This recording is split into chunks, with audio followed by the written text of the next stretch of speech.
You're listening to Stand Tall and Own It, the podcast for high-performing female leaders who are ready to make an impact by discovering the safety that comes from understanding their own value and exercising their own authority. I'm your host, Andrea Johnson, and I'm here to tell you it is time to just truly be you, my strong friend. It's time to stand tall and own it. Hey there, and welcome back to another episode of Stand Tall and Own It. I am your host, Andrea Johnson, the Intentional Optimist. And today is a wrap-up and a final episode in this long series that we have been doing on the different tools that I have used over the last several years that have really helped me lay a foundation to get through some really rough times. And you know, if you've heard my story at all, you know there's been different things that have been going on in my world or just in what's been going on in this world. And that's why I kind of needed to have these tools in place. It's what drew me to certain coaches. It's what drew me to certain tools that they offered. And it's been a pleasure talking to all of these ladies. Last week was my last one. And if you haven't yet listened to that one, definitely go back and listen to Taylor, because we talked with Taylor last week regarding the language of human design and how it gave both of us an understanding of, she put it this way, it's the fundamental differences between each individual person. And, you know, I joke about being a human personality type junkie. You know, I mean, I love that. I love understanding what makes people tick. I love understanding what makes me tick, love understanding what makes me tick.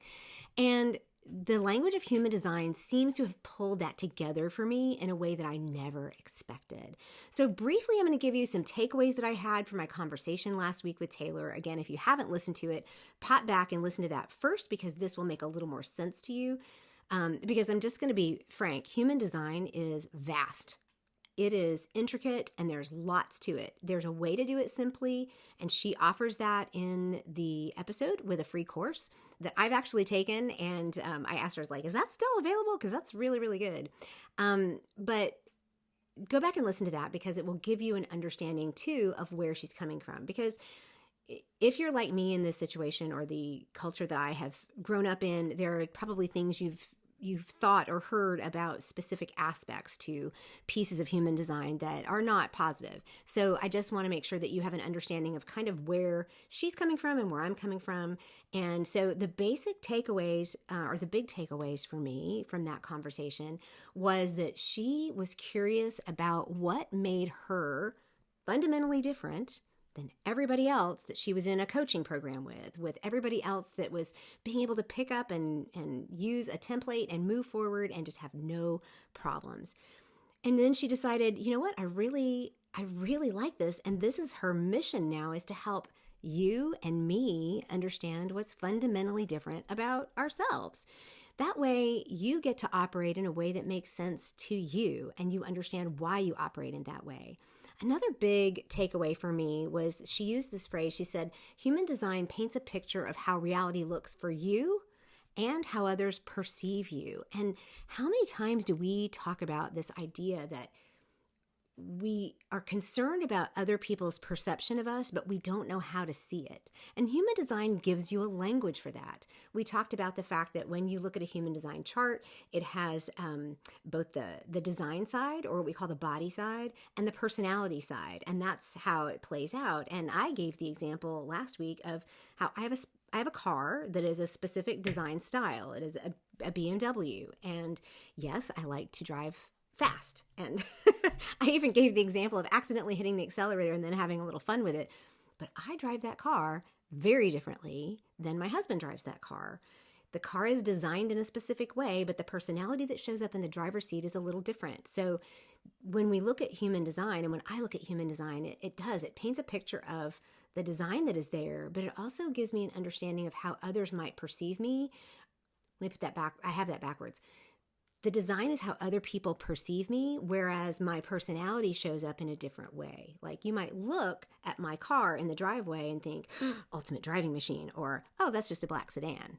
Whereas if I'm in the driver's seat and you see me driving it and loving, there's a road that I get to drive that I call it the slalom. And if you like a car that rides the rails and hugs the edge of the road and stays exactly where you want it on the road, I'm in the right car. Like BMW is the right car to have. My husband does not drive the car that way. I push it to its limits. He makes sure it stays in between the yellow and the white line. He's just a very different kind of driver. So being able to say, all right, this is the way the car is designed, but he sees it as a black sedan. I see it as an ultimate driving machine. So that's a good example, I think, of how others perceive you and how reality looks to you can be a little different. But when you have both of those ideas or both of those pictures, then you can overlay them and say, well, now it makes sense. If he only thinks this is a black sedan and he doesn't see it as an ultimate driving machine, no wonder he doesn't drive it that way, right? So I think that was a very helpful way of looking at it. But for me, the biggest takeaway, and I think the first time I actually said it was with her, but it's like the why underneath the what of the facts. Like, I am this way. I see it through all these other tools, and I'll give an example at the end here when I wrap things up, do a little bit of a recap for you. But I love understanding, what the whats are, the strengths that I have, the communication style that I have. But now with human design, I understand why I have those strengths, why I have a communication style that I do, why I need healing in relationships in these areas. All of those things are very important. So that's my big takeaways. But the other piece too is just that I love that she shared at the end what I've been sharing, and I'll share it at the end of this one, is that you don't need to want it. When my dad was moving out of his house into an apartment, there were things that he's very sentimental, and he would say to me and my sister, you need to want this. And we would look at each other like, no, we don't. We don't need your stuff. We don't need that. But he was wanting us to want to have his things. And I want to make sure that you know, and just like Taylor said, you don't need human design. You may actually, just like I said with my core values clients, already operate really well and have a really good understanding. You may not have that curiosity, and that's fine too. All it's good, but I just want to present it and share how it's made a difference for me. So let me share how human design gave me that why underneath the what and how that shows up, because the first person we lead is ourselves. So if anybody's listening to this for the first time and thinks, I'm not a leader, yes, you are, because you have somebody that you lead, that you look at in the mirror, preferably every day, and you lead that person, and that is yourself. And then there's other people around you that you lead. So knowing that we are the first person that we lead, how does it show up for me in my core values? Well, one of the things that I finally started sharing when I talk about core values, and I knew this, but it just didn't hit home for me, was the why underneath the what is the core values. The why of them and my human design explains why I have the core values that I do, because it tells me that they're always there. I take them into every situation that I'm in. Every time I walk into a room, my core values are with me. They're just there, right? And I talk to people about how core values are something you're born with. It's natural for you. You don't have to go look. You might have to look for them because you've probably buried them under other things, other expectations, other beliefs, other assumptions or conditioning that you didn't realize you had. But as far as being able to say, oh, that's right, they're always with me, I don't have to worry about whether or not they came with me, that was a little bit of a light bulb moment for me. So let me just walk you through mine really quick. My first one is freedom of thought. I've shared this a lot. But in my design, when you look at a human design chart, and if you did Taylor's course, or if you do Taylor's course, you'll get your human design chart. There are shapes, and we joked about it looking like chutes and ladders. There are shapes that they call centers, and then there are lines that connect all those centers. Well, for me, in my design, some of my shapes in my design are shaded in, and some of them are not. And when a shape is shaded in, that means it's closed. And when a shape is not shaded in, I'm probably saying this wrong, it means it's open. But if you go back and do Taylor's course, you'll know better than me. And for me, when I look at that, it makes absolute sense why I insist on being able to think for myself, because the centers that have to do with how I think and how I communicate are all shaded in. They are all closed. I know my mind, right? It's like, I got it. And so for me, that gives me the why underneath that core value. It gives me the why underneath my need for that freedom of thought. My second is authenticity. Knowing there are fundamental differences and then knowing my fundamental differences allows me to embody them and embody my experiences in order to share them with my audience and my clients. For instance, we talked about the fact that I am a 6'3" pure generator. And we talked about how a 6 is a role model and a 3 is like a trial and error investigator kind of person. But being able to say, I live authentically by experiencing something, learning something, and then sharing something. And if you've listened to me at all, you've heard me say, I learn it, I share it. I learn it, I share it.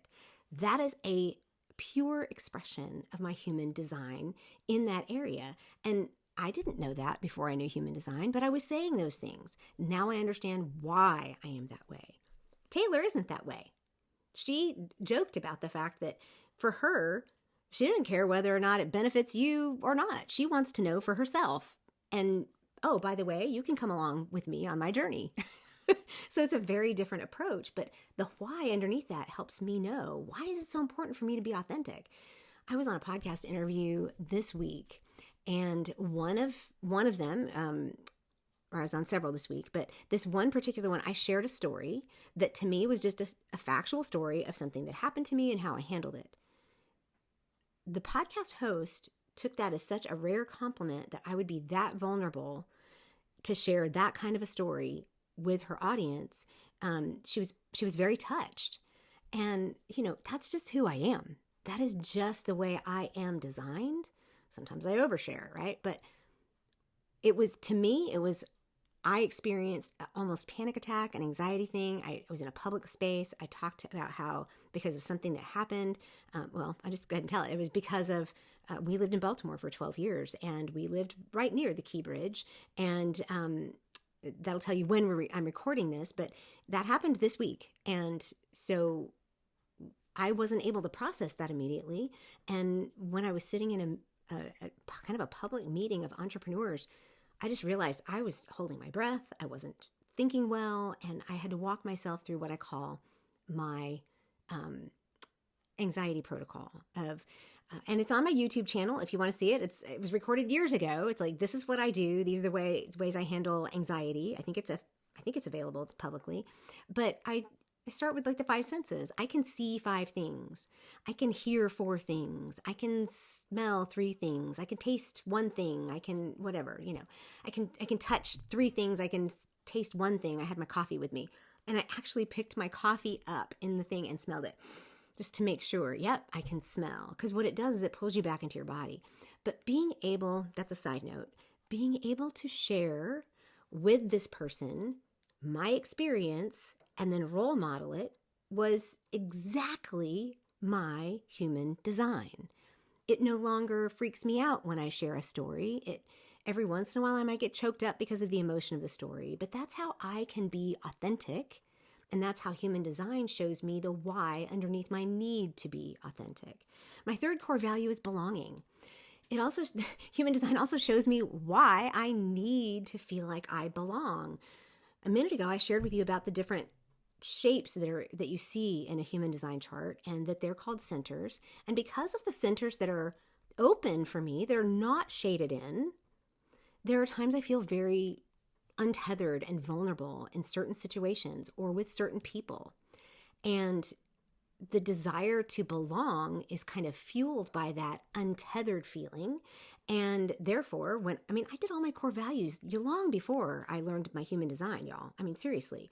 So this is why when I say it fills in the blanks, it really does. So now I know it's not because I'm an insecure person. It's not because I don't understand my value. It's not because I'm intimidated. It's because I am open in these centers, and therefore I feel vulnerable sometimes. And so I don't have to belong in that moment. I can then talk to myself because, as Taylor pointed out too, I'm aware, and I can say, oh, this is a situation where I feel this way. This is what I'm experiencing. And I know it will pass because I know that this situation is not an eternal situation. This is not something that's going to go on ad infinitum. It's going to end, and I'm going to be okay. Now, if there's an opportunity for me to find belonging in that situation, that will salve that or close that down for me or help me feel less vulnerable. But now I understand where that need for belonging comes from, because most of the times when I'm feeling that need, it's in those areas or those situations where it's affecting those, quote, open centers. Now, when we talk about ABCs, our assumptions, beliefs, and conditioning, Taylor and I talked about this a good bit because she and I both come out of the faith space. But when I look at how human design has helped me with my assumptions, beliefs, and conditioning, I look at the fact that I assumed growing up anything having to do with any kind of metaphysical activity, metaphysical thought, metaphysical anything was just bad because it was all associated with the spiritual world. And I have grown to understand that it's not all associated with the spiritual world. And I love the way she kind of spoke to that very well. And again, if you haven't listened to it, go back and listen.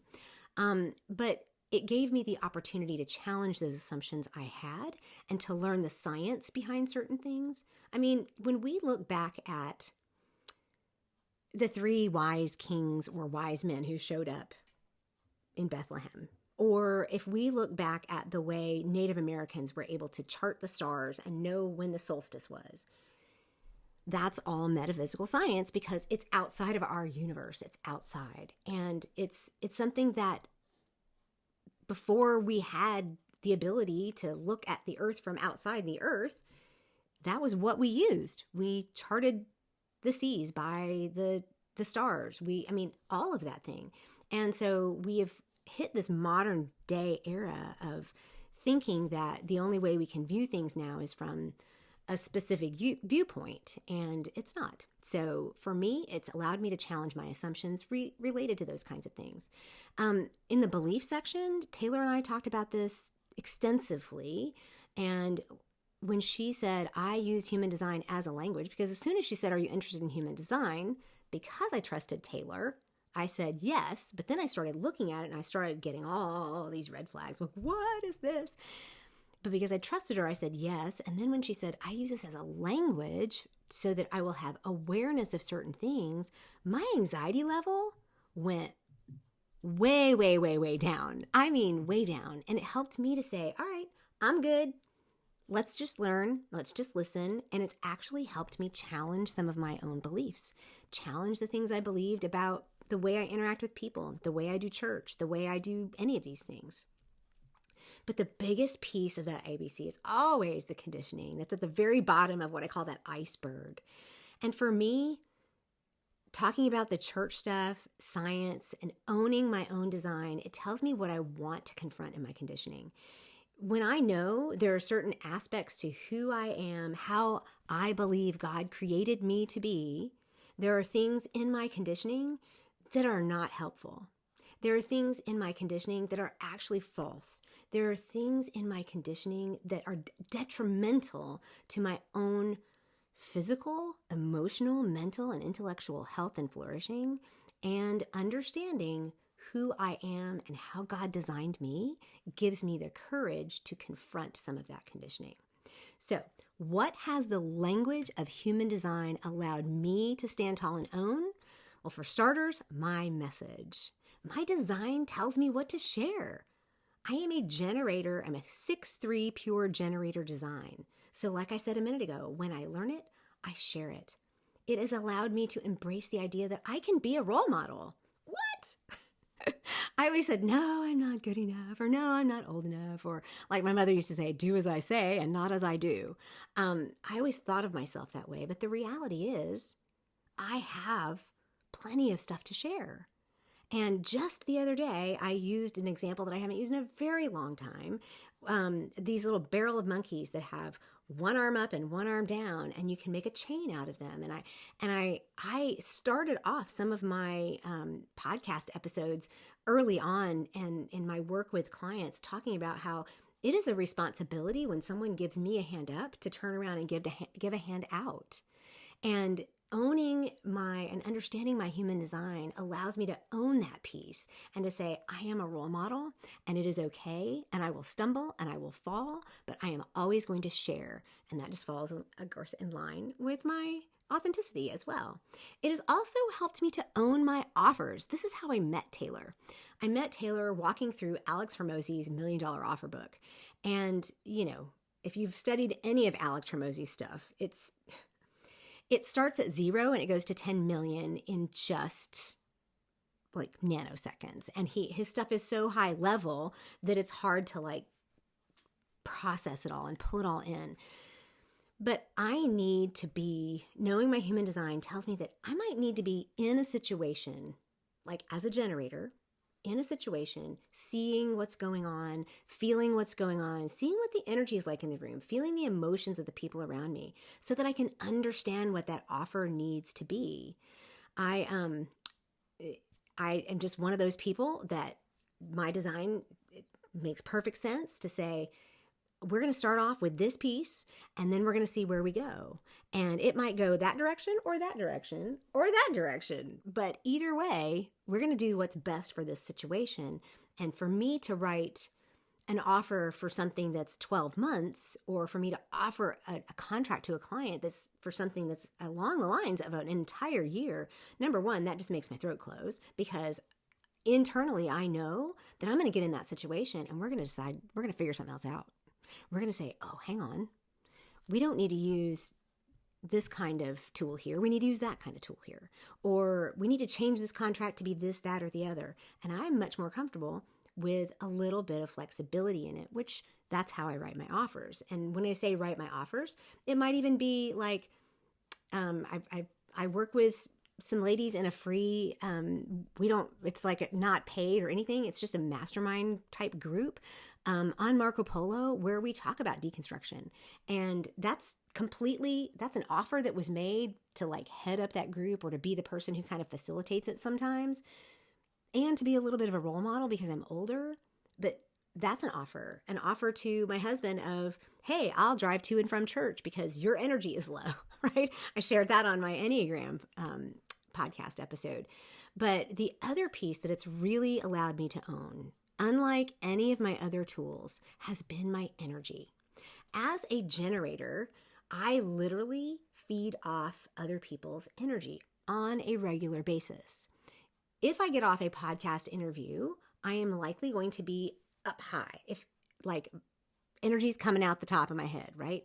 I come home from a really helpful networking meeting or the luncheon that we did a couple of weeks ago for the awards here, the Businesswomen's Roundtable Women of Excellence Awards. I come home from something like that and I'm sparking, right? It's like, I have so much energy, but then it just all drains out. It's as if when I get home, it's as if somebody flips a switch and all these little holes open up and all the energy just goes. So I know that I need to actually recharge in those types of situations. But it's not even that. It's also whenever there's energy in the room, I'm gonna feel it, right? So I mentioned the shapes. If you go look at a human design chart, the shapes that are open or that are shaded or not, like it's unusual. I have to ask Taylor, but I'm sure it's possible that someone could have only non-shaded in shapes or centers, but I don't. And the ones that I do have open, though, however, affect my emotional energy. So when I talk about emotional energy in the room, I feel all of it. There are times when I'm shut down, so I might not, but I didn't even realize this about myself. I walked into an establishment that I frequent and waited in line and got up to the front, and the woman says, I love to watch you read a room. I'm like, what? And she said, I just love it. I said, I don't read a room. She goes, oh, you are an empath, girl. She said, you walk in and you gauge what the energy is like in the room of all the different people. And she said, by the time you get up here and it's your turn, you interact with me based on the energy that is in the room. You can tell when we're busy. You can tell when we're not. It's very different. And she said, you respond to all of it. Well, that was long before I knew that I had an open emotional center in my human design.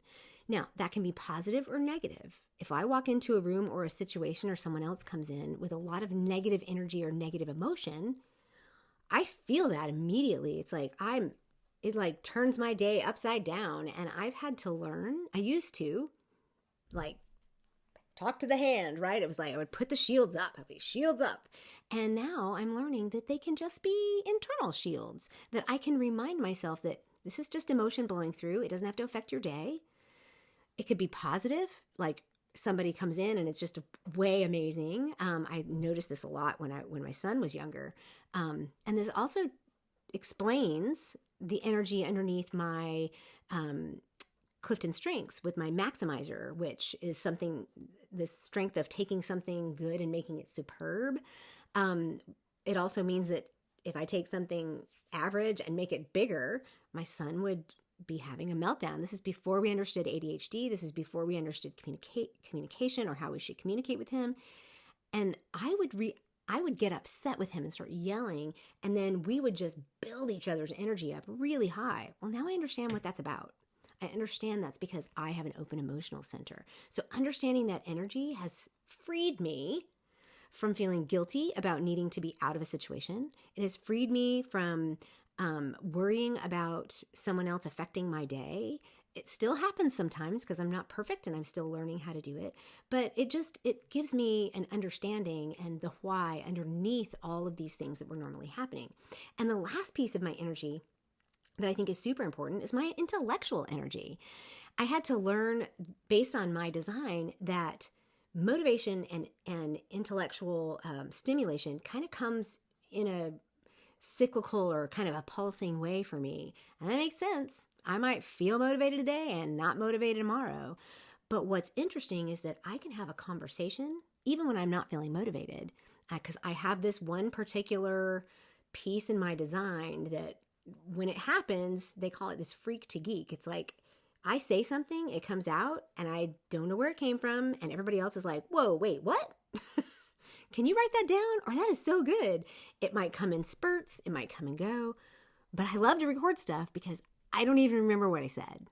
And so I have to understand that a lot of times in an intellectual conversation, I'm not always going to remember everything that happened, but that's another reason why I like listening to and reading and journaling, because that helps me capture all of that information. It tells me why I need to journal. It tells me why I need to take 108 pages of notes when I'm in my coaching with Taylor. It tells me why I like to record things like this, because then I can actually hand it to you.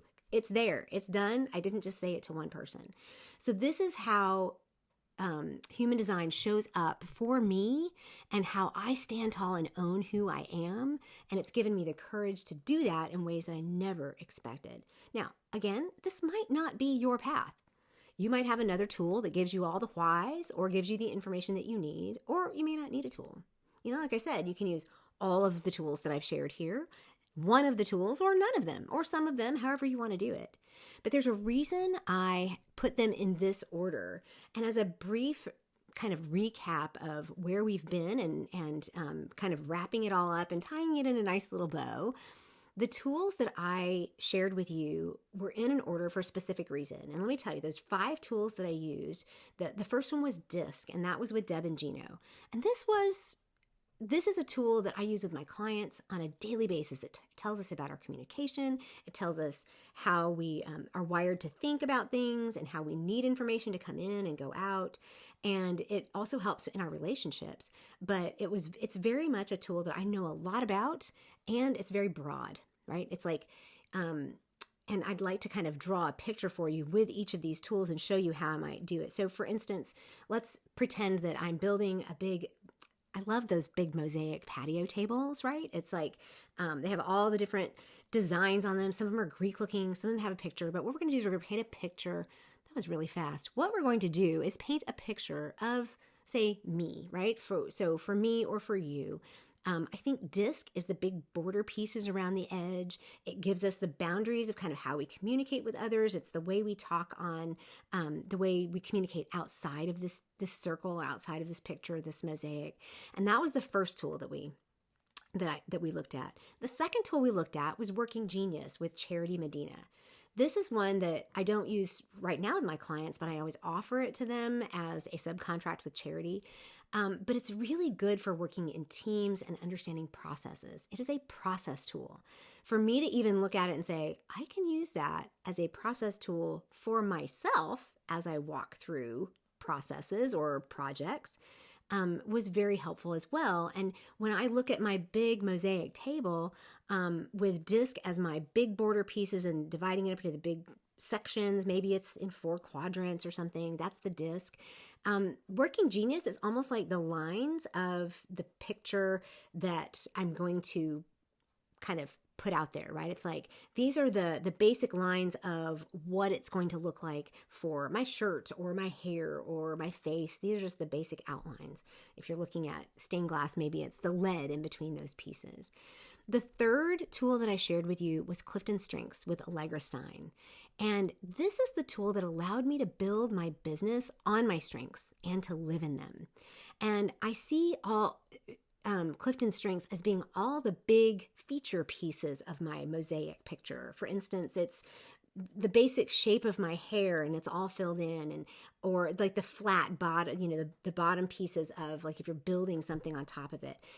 It's the color of my shirt. It's the color of the background that I have behind me, or if I'm outside, if there's flowers. That's what the strengths are. These are the big feature pieces. The fourth tool we looked at was the Enneagram, and that one was with Jackie Brewster. And I use that more in my relationships than any other tool. It has brought healing to relationships. It has brought depth and beauty to relationships and helped me understand things with my family and my friends and my church. But I see the Enneagram in this mosaic picture as all the little broken pieces that add dimension, that add the shading to my hair, that add the shading underneath my cheekbones, because we have to make the cheekbones show, right? Or the gloss on the lipstick, or the different shading on the leaves and the flowers, or the stripes. Like if you're looking at me on YouTube, you can see I have paneling behind me. So it's like the shading of the in between the panels. That's what Enneagram does for me. It kind of gives me the shadows and the highlights of this picture. So this is how I use that tool kind of in my life. And the reason I wanted to end with human design is because of that energy piece and the why piece. So I see human design in this big mosaic table after we have disc down with our big border pieces, and Working Genius has the basic lines, and Clifton Strengths has the main features, like the main colors of the features, but then all the intricacies are kind of filled in by the Enneagram with all the little shards that of broken pieces of all the teacups or the tiles or whatever that we've broken in this process. The Enneagram fills those in. Human design for me is like the sand in between all of the pieces. If you've ever built a mosaic, or grout, right? You can even say it's grout. My dad and I made a path outside to put our trash cans on. It was like a patio, and we just used 12 by 12s, right? And we didn't want to put cement down or anything. So we put 12 by 12s for the patio. And then we did 3 wide around my screen and porch and around to the back porch and then out to the pool. And what we did was we put them as close together as possible, but then we put sand in between. And when you put sand in between, not only does it in that case, it keeps the weeds out, but it also makes it much more solid. It means the pieces are really touching each other, and they're all kind of interlocking well. So when you put the sand in between all these little pieces of mosaic and the big tile pieces, it creates a solid picture. And that's what human design does for me. Another way you could look at it is it's kind of like the time management tool of the big rocks. You have a cylinder or a big container, and you want to fill out your calendar. You have your big rocks that you put in. These are the imperatives, the things that you can't not do. You put the big stuff in first, and then you put your smaller pieces in, and then you put your smaller pieces in, and then you dump your sand in. And that fills in all the little gaps. That's what it does that's kind of how I see human design, even in this picture that I've helped develop, this word picture of a mosaic. Now, again, all of these might be for you, or none of these might be for you, but I'm dying to know. This was a series that I put together based on some questions from listeners and clients. And I would love to know what you think of it. I would love to know which tool you have used or which tool you want to learn more about. And if you have questions, of course, DM me, Instagram or LinkedIn. I try to reply to all of those. If you're spamming me on either one, you're not going to get you're not going to get a response. But if you just say, Andrea, I heard your podcast episode and I really wanted to talk to you about this piece, I am going to respond every single time. You can also email me at andrea@theintentionaloptimist.com, and I'll reply to that as well. If you're watching on YouTube, please subscribe and share. I have been really surprised at how many views the YouTube channel is getting. And I don't know if it's because I'm animated and I throw my arms around and or what, but I enjoy talking to the camera and I enjoy getting your feedback. So if you're watching on YouTube, please hit subscribe and please share this so that other people can learn, because some people are not going to listen to just audio. I mean, if you're on your podcast app and you haven't subscribed to the show or followed, please do so, right? Do that for sure. But either way, I'd love to hear from you, because the more we learn about ourselves, the more aware we are, the more we can stand tall and own it. But not having to stand tall and own it by ourselves is even better, because I think the saying is, alone we can run fast, but together we can run far. So even though that's a run analogy, let's stand tall and own it together. I am excited to see where this is going to go for you and how this has hit you. I would love to hear from you. Let me know. Until next time.